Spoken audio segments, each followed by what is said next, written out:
Good morning, everybody. At this point, I would like to introduce Mahalia Baldini, who is our AEL supervisor with TWC.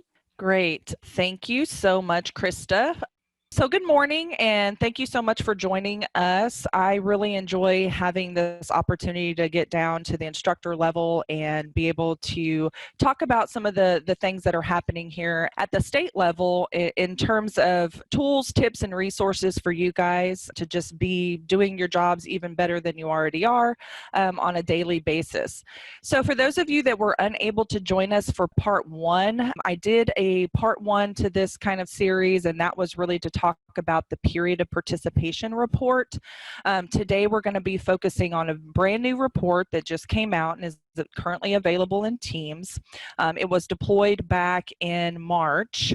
So for those of you who have access to the Teams system, and if you don't, I encourage you to speak to your director and ask them if you can, because there's a lot of great resources in there, and we're going to continue to develop tips and tools and resources in that system. So this is going to be really focused on the new report that's come out. In terms of objectives for today and some of the materials that Krista had sent out for those of you that registered in the PD portal early. Again, this is going to be part two. We're going to be talking about some of the uses and limitations of the new report in Teams.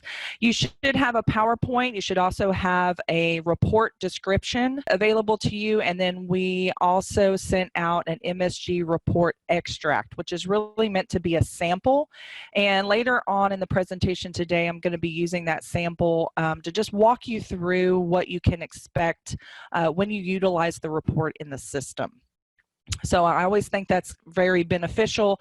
It's how I train my internal staff on these things, because when you are at in a situation where you're looking at things at a participant level, it's just, to me, it's just much easier to connect the dots when you're running through real life participant examples. Some of the things that you're going to learn today about the report and sort of some of the options and really the data that's going to be available in this report is the report is designed so that you can see all the participants who need a measurable skills gain for the program year. So when you pull this report, there's no guessing. There's no guessing as to, is this person in the denominator? Does this person need an MSG? It's going to be able to quickly identify all the individuals that need a measurable skills gain prior to June 30th. It also is going to allow you to see which participants already have an MSG. So if you're like me and you're kind of like, if I have a checklist of people and I know that these are the people that I'm really needing to work on, that's always really beneficial. It allows me to prioritize some things and prioritize students that maybe haven't made progress towards their goal for the program year. And the last thing it's going to do is it's going to tell you what MSG they received and what were they able to accomplish within the program year. This report is program year based because all of our measurable skills gains are program year based. However, I did want to kind of go over and do a little bit of a rehash of how periods of participation work, because the period of participation is what's going to really determine if a measurable skills gain is even needed. So under WIOA, what we basically had is a rewrite of how we look at our performance when we're talking about our participant level performance. And what we know is that once they reach 12 direct hours, they're considered a participant, and they'll stay in that status and in that participation status until they basically don't receive services for more than 90 days. So this is an example, and this is pulled from real life. So we have many examples that we can pull, and this is one of them. And it's pretty typical, I think, of how some programs, just your general enrollment cycles work. For this particular individual, you can see that the student kind of came in at the beginning of August, and then they were continuously going to class. They were, getting instruction. They were maybe participating in distance learning. Maybe they were in an IET, but they were really engaged in AEL services. And they were engaged in AEL services pretty much all the way up till the end of May. And then, maybe the class ended, the program took a break over the summer. Maybe that's just kind of the general ebb and flow of what this particular provider's service delivery was. So they took a break and they didn't have any hours. There was no class time that took place in May and June. And then the individual started participating in class again about the middle of July and continued their participation and didn't officially exit from AEL services until the end of November. The way the period of participation works is that this person is considered a participant in terms of performance from July of that first program year all the way through November of that second program year.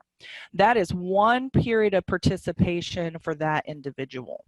What that means in terms of measurable skills gains, however, is that that individual needs a measurable skills gain for both of those program years. So kind of think about that, and I wanted to do this little refresh because when you're talking about this report that you're going to be able to see in Teams, I want you to kind of understand all the individuals that you're going to see on that report is going to be anyone that fits those parameters in terms of the performance. So for this particular individual, they're going to need a measurable skills gain in that first program year, but they're also going to need a measurable skills gain for that second program year. And regardless of the amount of time, and you'll see that in one of the examples that we're going to use here a little bit later, is even if that period of participation started, continued only through, July 15th of that next year. The fact that the period of participation extended into a second program year means that you guys are on the hook kind of when it comes to having an outcome for those students. So when we're talking about measurable skills gains, we have these basic education MSGs. Now in the past, we were kind of beholden to really one thing. And that one thing was the person took a pre-test when they came in, and then you waited instructional time, whether that's 40 or 60 hours, and then you gave them a post-test. And that post-test determined whether or not they made a level gain. And that is definitely still an option. And just for some stats, as a state, that's pretty much what we're still doing. 90+% of the individuals that we work with are still kind of doing that's the basic and that's the norm. But we do have other basic education MSGs that are available, and I want you guys to understand what those are. So the first one, of course, is pre-post test. The second one, in terms of what the Department of Ed has put into two buckets, let me back up and say there's two buckets. The first bucket is going to be an educational functioning level gain, and then you have two options under there. And then the second bucket is going to be the achievement of a high school equivalency. So under that first bucket, which is EFL gains, you have two different options. The first one is the pre-post test option, which we're all very familiar with. It's what AEL's been doing forever. And then there's this second option. And the second option is enrollment in post-secondary education after they exit AEL services. So some of you may be party to some new program options there, within your grantee and there at your local institutions that allows people to come into the program. Maybe you're doing a bridge to college course. Maybe you're doing some sort of on-ramp for an individual who's maybe transitioning back into post-secondary education. If you think about our population, we have a lot of individuals that come in through our doors and they have a high school diploma, but maybe they didn't go straight into college and they've kind of been out of the educational world for some time, 10, 15 years.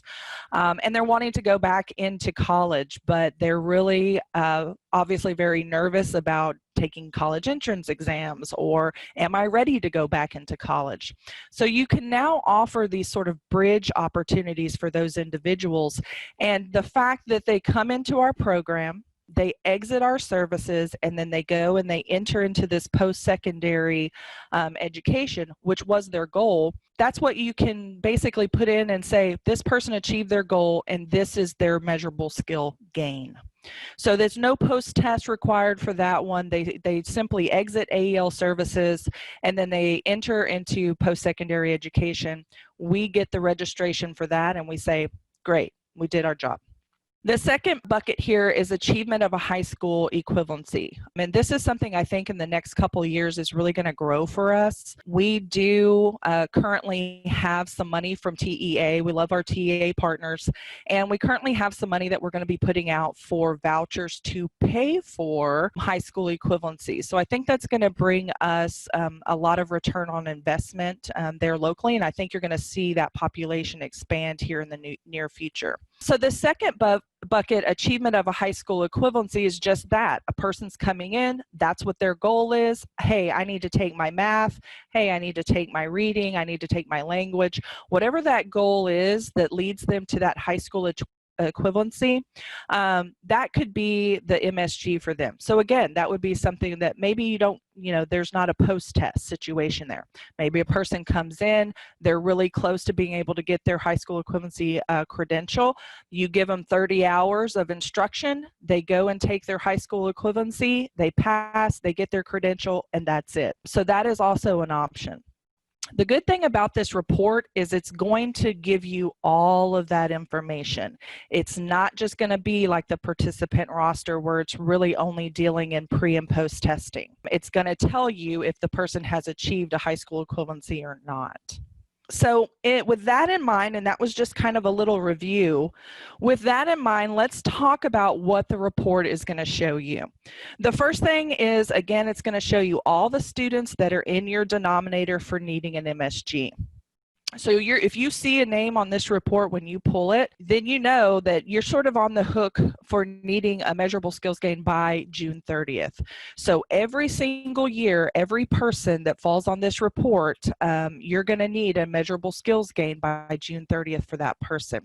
This report is going to pull in real time. So it's going to get updated every single time you pull it. You're going to go in there and you're going to get brand new information based off of, what's happening with that individual student. It's also going to tell you who's already received an MSG and what type. So going back to the types that we just talked about, whether they got a pre-post test, whether they maybe exited AEL services and you guys have recorded into teams that they've entered into college, or that we've gotten either a TEA match for a high school equivalency, or you have manually entered a high school equivalency into teams. You're going to be able to see all of that when you pull the report. The other thing is that this can be pulled by funding code. You can also pull this at a provider level. You can pull it at a site level and a class level. So as an instructor, if you want to go in and you want to pull all of your classes, you can be able to go in and do that at the class level on this report. So it's a good way and a good mechanism for you guys to kind of keep tabs on the students that you're working with, and you can kind of see what progress that they've made. And as we look at the extract, I think that'll make a little bit more sense. Kelly Meeks asks, can you add a column to the report? After the content area, can you add the test level, EMDA, or form B, C, and D? So test form, the level is on there, but you want the test form option? Okay, I'll make a note of that. Okay, and then another question, it will also help us keep tabs on IET MSGs too, right? Correct. And we'll talk about the IET MSGs. You'll kind of see some of that when we get to the report summary, and we'll go over that a little bit later. But yeah, that's also going to be a good option that you can keep track of on this report. So maybe test form. And we had talked about putting also the actual score on there. I know we got that request too.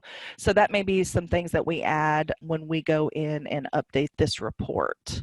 We had a couple people saying, well, I really want to see the score. So that's really good feedback, and we really like getting y'all's feedbacks. It's one of the reasons why I like doing these webinars, is because I create these reports based off of what I feel like you guys probably need the most, but y'all are the ones that are in the system every single day, and it really needs to be beneficial for you guys. So I appreciate all the feedback. So let's talk a little bit about just the report functions and how this really supports you locally. So again, it's not just going to be post-test based, like your participant roster or even your table 4.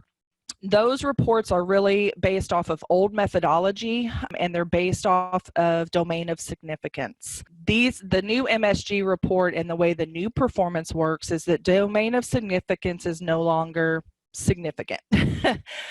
So we take any test in any content area and we say, did the person make a gain on any test or any content area, yes or no? It's no longer determined by the lowest denominator for that content area. If they make a gain in any area, it's going to count. And that's something that you're going to be able to see on this report.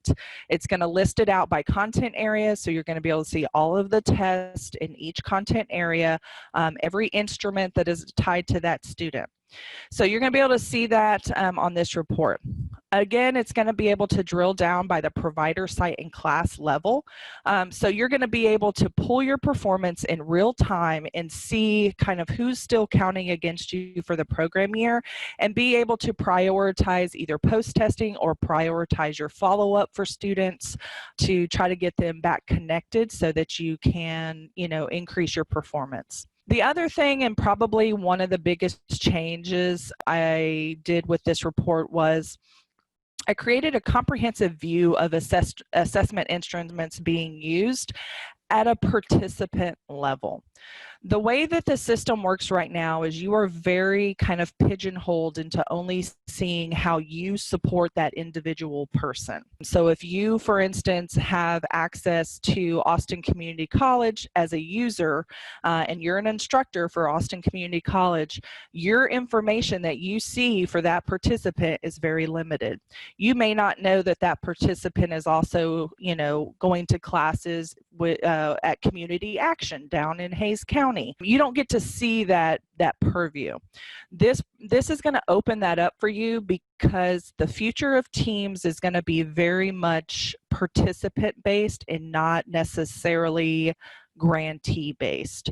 What we want to be able to do is track our participants across the state as they move and migrate, which we all know that they do, but it'd be really nice, I think, to be able to see participants just kind of across the whole state and what services that they're getting, not just what services they're getting from you. So that's the way we're moving in teams, and you're going to see a lot of changes to some of the things in the system that you're probably have been used to for a really long time. But because of WIOA, we want the system obviously to be updated so that when you're looking at the system and you're pulling reports in the system, that you are actually getting the performance as we see it and as we report it to the feds. And right now, that is something that you're very limited with. So I know that's a big lift for us, but I think it's definitely worthwhile. So one of the documents that you got today was something called a report description, and I want to talk about that for just a minute, because this is going to be a lot of information you're going to get on this webinar in a very short amount of time, and I want you guys to feel like you're empowered to go back and really read through some of this. So there are going to be two options in terms of the report options that you're going to have available. We're going to go through both of them today. I need to speed up. One of them is the report summary, and the other one is the report extract. And that's pretty self-explanatory. The report summary is very crisp. I call it the down and dirty. It's going to be very easy for you to pull if you're just trying to see, hey, who's in the denominator and have they gotten an MSG yet? Then you're going to be able to pull that report and get that information very easily. The extract is really for those of you who want to be able to go in and dig in a little further about the participants that you're serving, the students that you're serving in your class, or at a site level, or at a provider level for those of you that are in a consortium. So you're going to get a lot of options there. The report description is really meant to help you better understand what exactly that you're looking at when you pull these reports, and specifically how things are being calculated. A big part of, I think, understanding, where we're going in terms of our performance is really understanding how we want these reports to work and to pull information, and how information is getting pulled out of the system, because it's not always just apparent. So this report description that you have in front of you is going to help you do that. I really encourage you guys to kind of go back to that. If after this webinar you say, hey, I'm going to go in, I'm going to pull this MSG report, which I really really hope it, compels you to do that. And you have questions about some of those columns on the extract, go to this report description and see if it makes sense. And maybe that'll kind of help you to remember the things that we've talked about here today. So some of the key points that I want to make about this new report is, again, that the report is participant-based. It's not grantee-based. And what that really means is that if you have a participant in your class that maybe their pretest came from another grantee, you're going to be able to see what grantee provided that. So that'll help you guys to make better connections and sharing, student information across grantees. Again, it's going to have lots of options for you in terms of filters by provider, site, and class. One thing I will say that I think is important that you understand is when you use these optional filters for provider, site, and class, it's going to pull any participant, any student that collected any contact hours in the class that you selected. So as an instructor, that's important to understand that if you had a student and maybe you only had them for a short amount of time, and you go in and you pull your reports, that student is still going to show up as being a student in your class, even if they were only with you for a short amount of time. So just kind of make that note in the back of your mind. So regardless of what class they're currently enrolled in, regardless of, the student may have left and, you didn't know that they reapplied because they moved across town. I mean, there's all kinds of things that happen. But if they were in your class and you pull for a specific class level or a site level or a provider level, it's going to pull any participant that had contact hours attached to that particular filter. So just something to kind of keep in mind.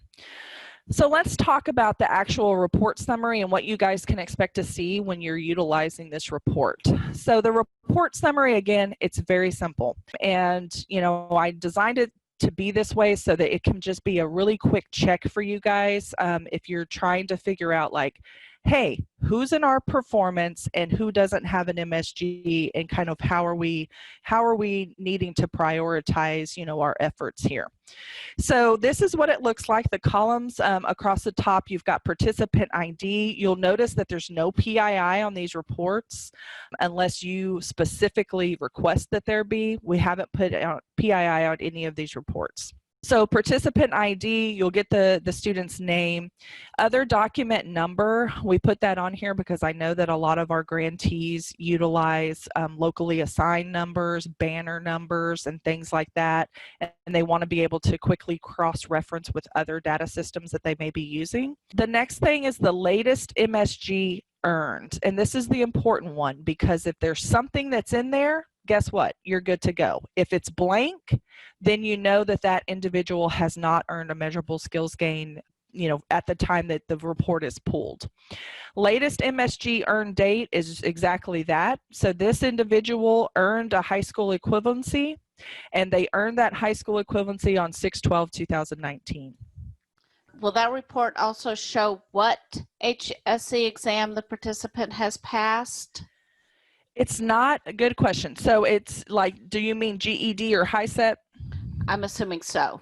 Yeah, it's not going to get down to whether it was a GED or a HiSET exam. And that is generally not how we actually get information from TEA either. It comes over as a text chase credential, so they don't differentiate for us. So typically it's just, they earned their credential.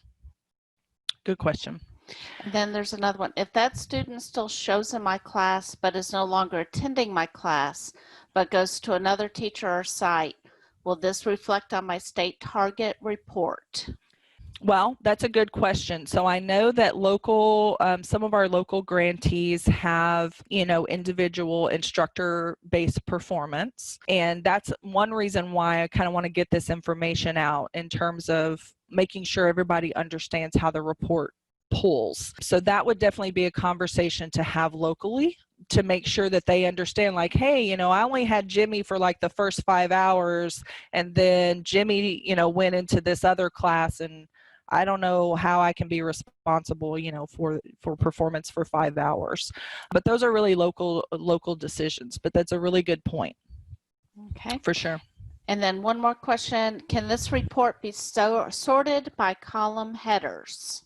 Yes, if you pull so all of these reports, when you pull them, are going to work the same as all the other reports in Teams. They're all through like a Crystals report, so you can choose to export this as a data-only file, and then it comes up on an Excel document, and then you can sort and filter any way that you want.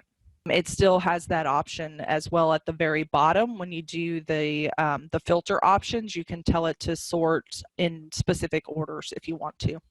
So someone had brought up earlier, and I want to talk a little bit about the last 3 columns here that you see, which is IET flag, latest workforce gain earned type, and latest workforce gain earned date. So the IET flag, so one thing I want to point out, you'll see the 2 green boxes here. Basically what I am saying in these 2 green boxes is this report is going to tell you whatever you have told us. So this isn't a magic report. I'm not pulling from some other database, system other than TEA, of course, in the matches we get for high school equivalency. We're not pulling from anywhere else to get this information. It's all based off what you have data entered into Teams.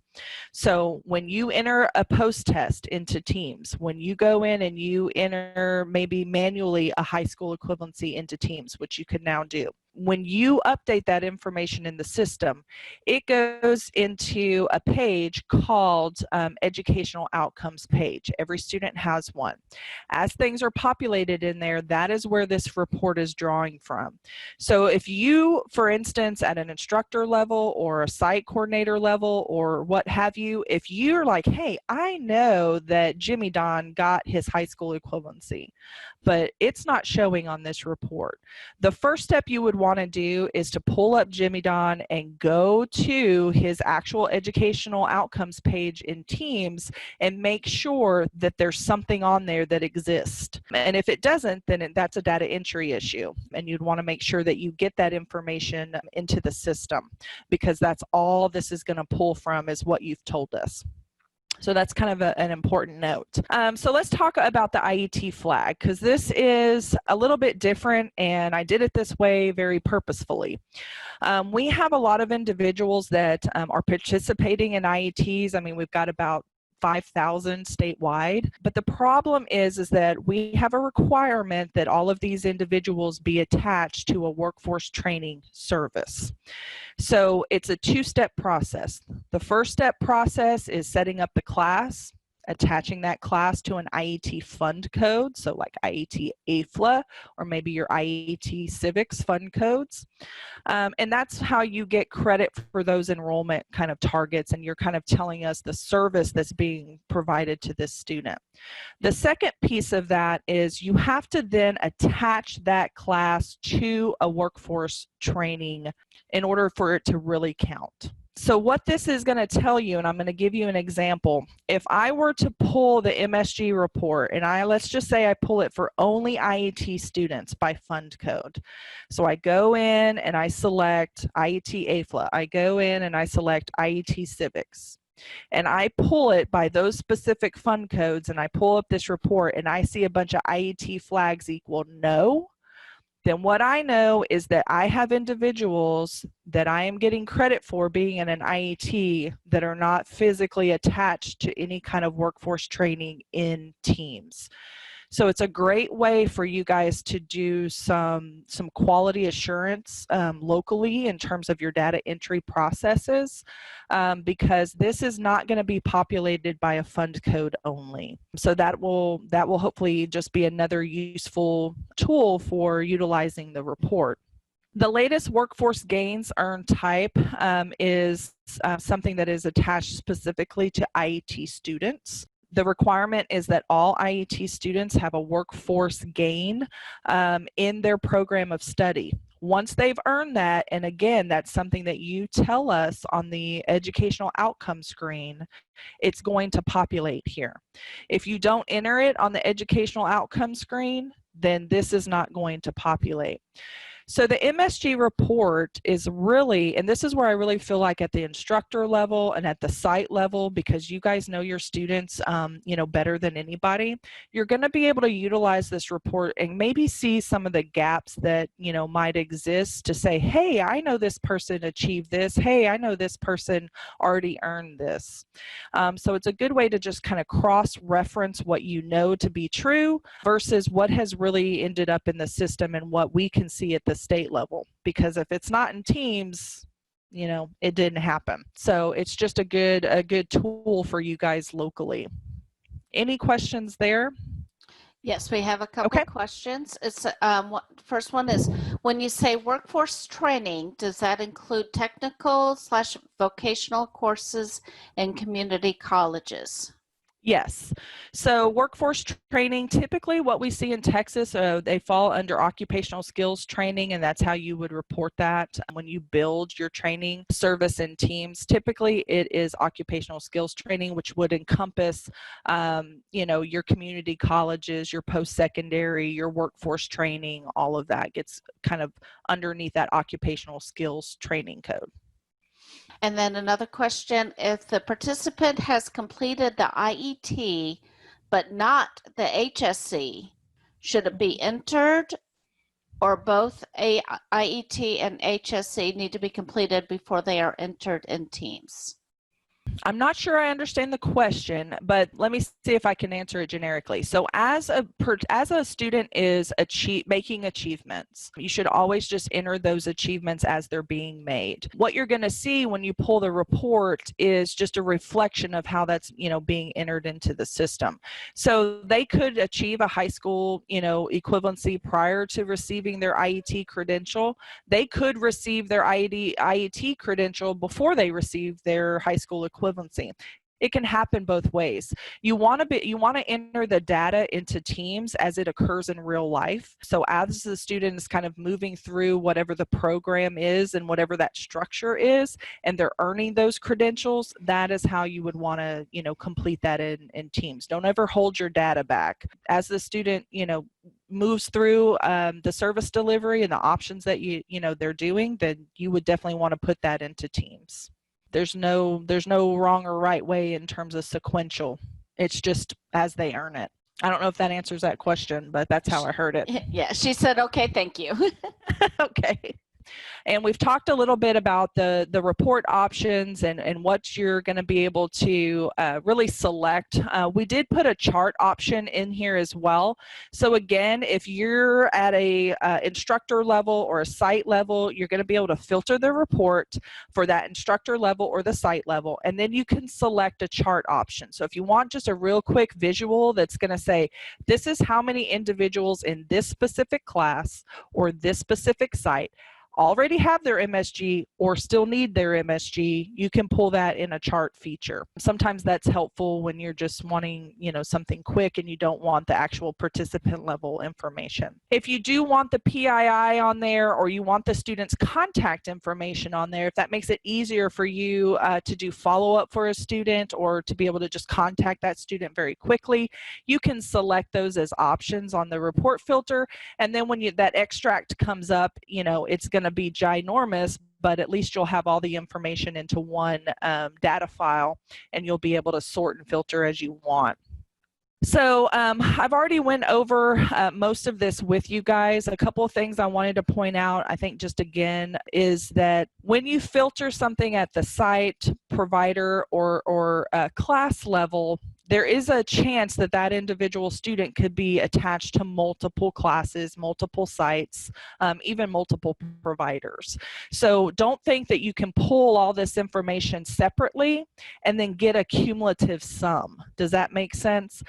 Because it will duplicate those students once you start getting into those filtered options.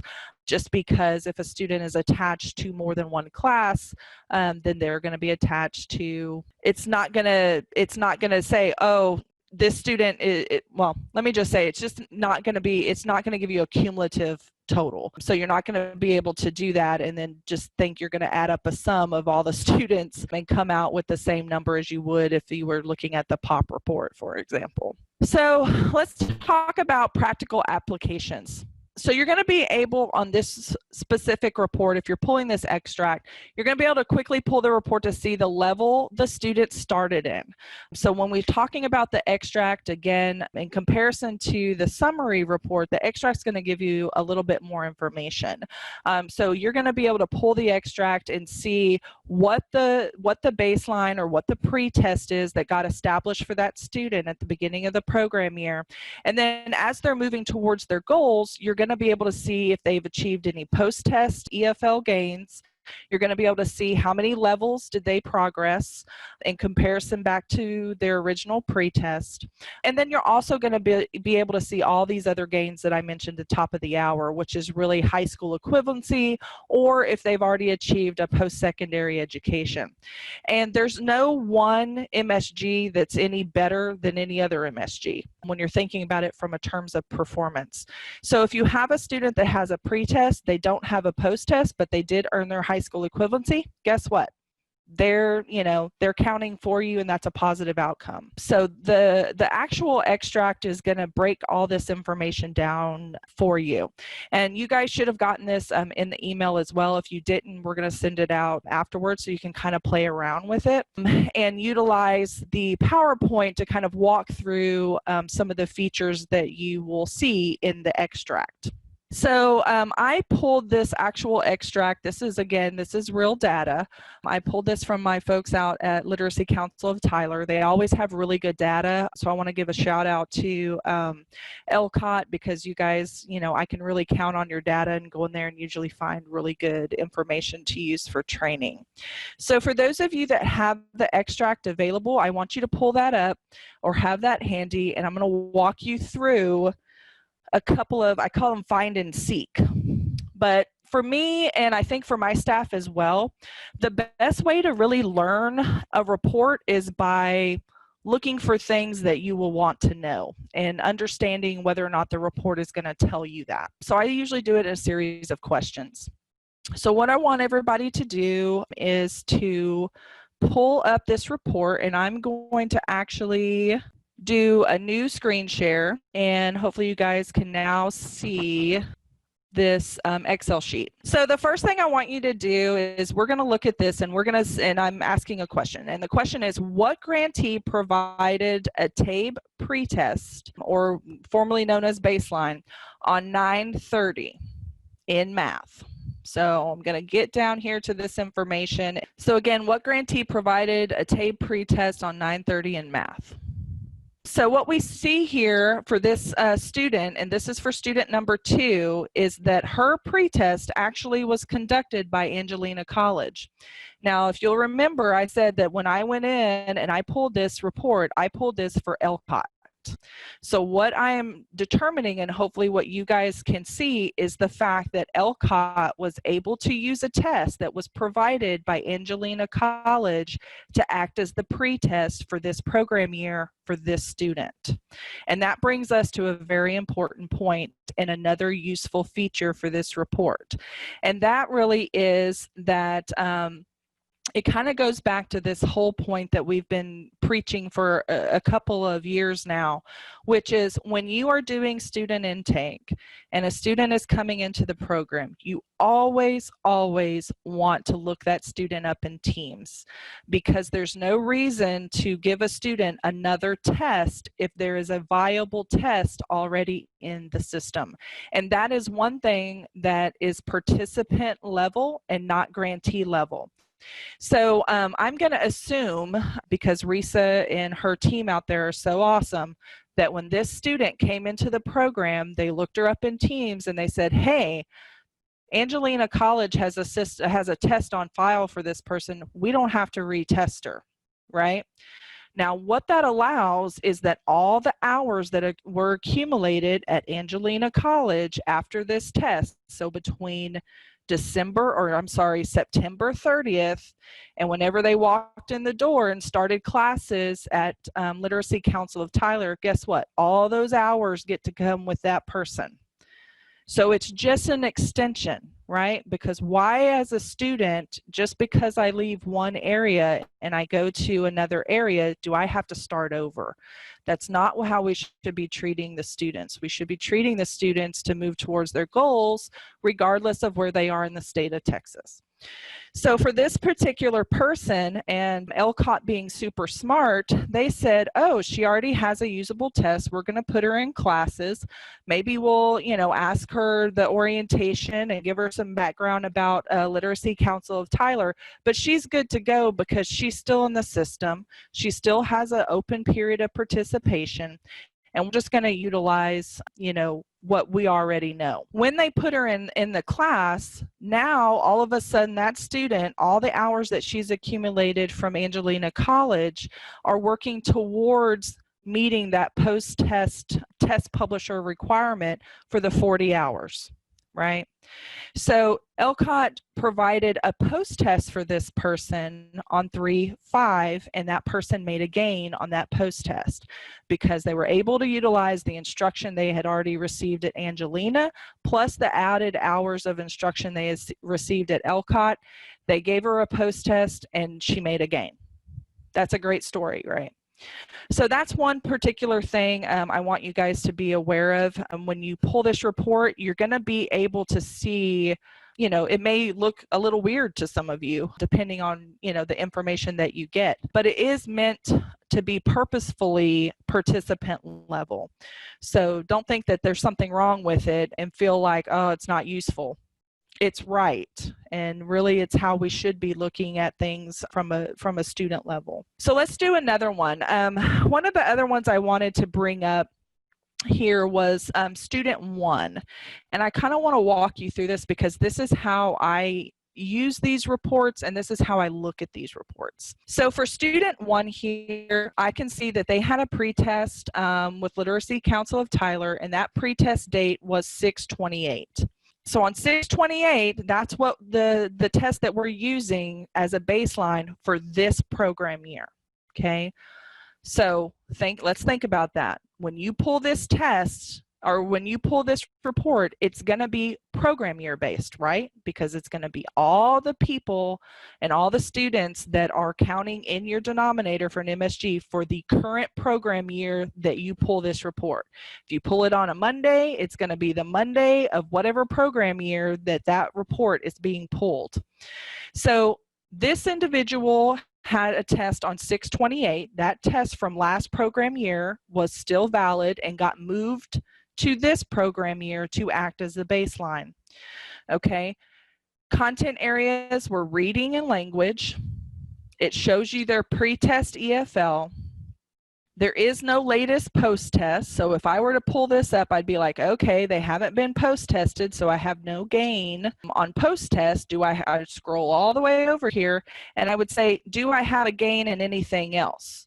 Is there a high school equivalency issue date? Nope. Is there a high school diploma achieve date? Nope.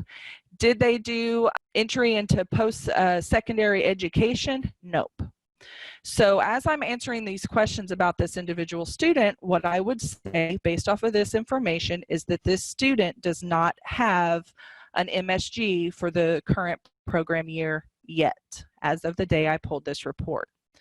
But then it's going to tell me a little bit more information. And this is just another way that you can use the report.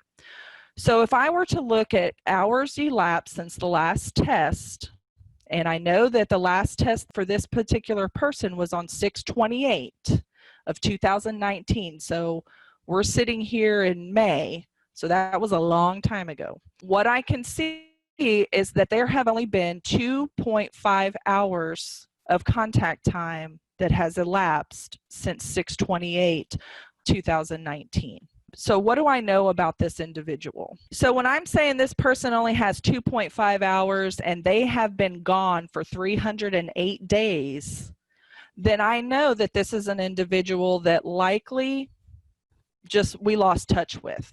But even though their last contact hour was on 7/8, so I'm going to assume that this person on 7/8 probably came in, they did 2.5 hours of class time, which is where this information is coming from.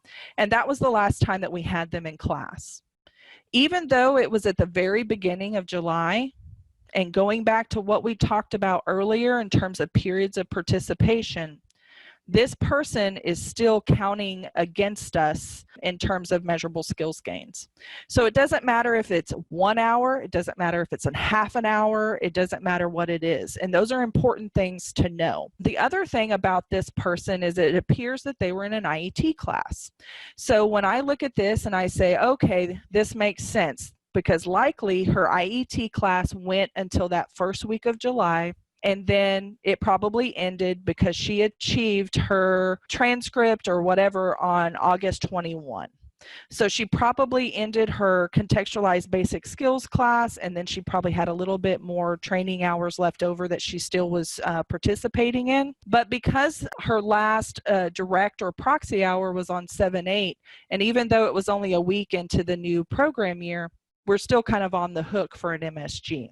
And that's something that I think is very important and something that you guys can definitely keep tabs on for this particular report. Now, I included a couple of other kind of fun hide and seek or find and seek that you guys can do on your own, because I know we're about out of time. And you're more than welcome to use that and go through this, go through this example. Will there be an option to pull only the participant who needs an MSG and not include those who already have one? Possibly in the future. We ran across an issue with being able to use that as a filtered option, and I can't remember exactly what the issue was. If you're just wanting, again, to just get a quick glance, this would be my advice. Pull the summary report, export it into a data-only file, and then simply filter for any blanks, and that's it. That's all you would have to do to get what you're asking for. So it's pretty simple to get that information through the report summary. Okay, perfect. So some specific instructor level, I want to kind of finish out with this again, just to kind of review what we've learned today and maybe some other little tidbits. You can use this again just to filter in terms of analysis. There's lots of filterable options for this. One thing that you will be able to do is the same as I think many of you are likely utilizing the participant roster for right now. Start using this. You can do it in the same capacity. So again, if you remember on the export that we went over, there's a column there that says how many hours since the last test. So if you're starting to analyze and you want to know students that are getting ready to come eligible for a post-test option, you can easily extract that and just filter that report for anyone that has 40 or 60 hours. And then you'll be able to see these are the people that are ready to test and don't have an MSG, and we probably need to prioritize testing. And I can tell you, just with everything happening with COVID right now, and I know prioritizing a remote testing option is going to be something that many programs are looking to, but this is a report that can help you, I think, develop that process locally, because it'll help you to prioritize people who, really are ready to test. And you'll be able to do that utilizing the report. The other thing that I think is equally important is that it will give you the 365-day calculator. So just like in that first individual that we were looking at that brought that test from last program year forward to be used as a baseline for this program year, this report will give you sort of what that count is for all the individuals that you have in your system. So you'll be able to look that up and you'll be able to say, oh, okay, here's 100 people that we're currently working with right now who has a test that's older than 300 days. We may need to prioritize those individuals because they're not going to have a valid test moving into next program year, things like that.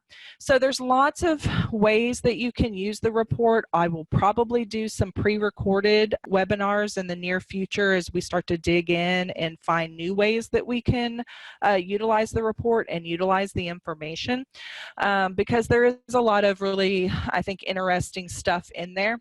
But keep an eye out, guys, for any kind of future pre-recorded webinars that I do on this. I'll probably make it much less condensed in terms of information. I know this has been a lot, but feel free to ask questions. There was another one from Kelly Meeks. I was asking, can you add an indicator of what TABE 1112 book EMD or A or literacy testing form B, C, or D to both pre and post test instrument? Okay. Yeah. Putting the form in there. Yeah, we've got a request, and this is something we'll come back to, I think, probably into the new program year to make updates to this report. That's typically what we do. We'll put it out there for about 6 months, and we'll see what feedback we get, and then we can go in and add those modifications, and that would be an easy one to do. So Thanks for that feedback. So for the rest of you, I really appreciate all of you joining me today, and I hope you're all doing, being safe out there, and thank you so much for joining us. Everybody have a great week, and we'll see you next time.